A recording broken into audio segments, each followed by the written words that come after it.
Big History. This is my favorite course of all time.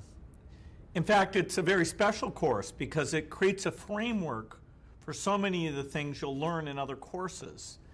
Big History is more comprehensive than any other course, not just because of the amount of time it covers, but because of the way it takes what we know from the sciences, what we know from history, economics, and brings it all together.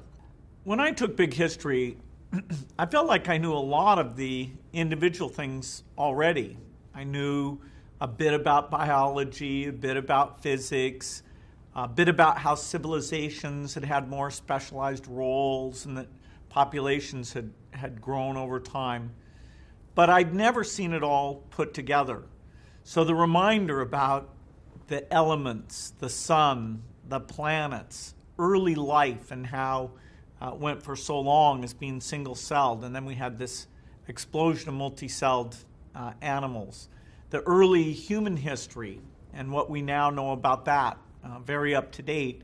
And then how, as civilization came along, how it was agriculture, specialized roles, and certain characteristics of the different countries and continents that lead us to the world that we have today.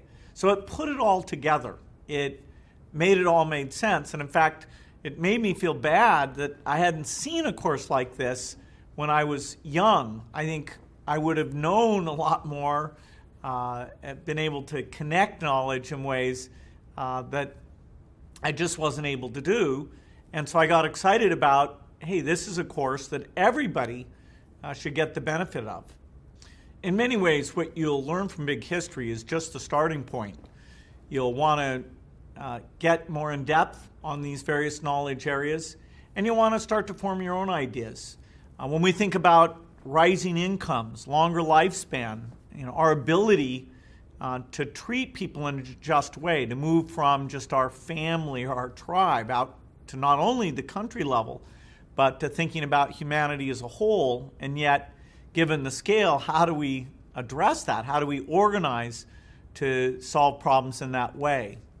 And so the end of the course will leave you with a lot of questions. This course will give you the background, but it's your curiosity, your thinking that will make it valuable to you in your intellectual ambition.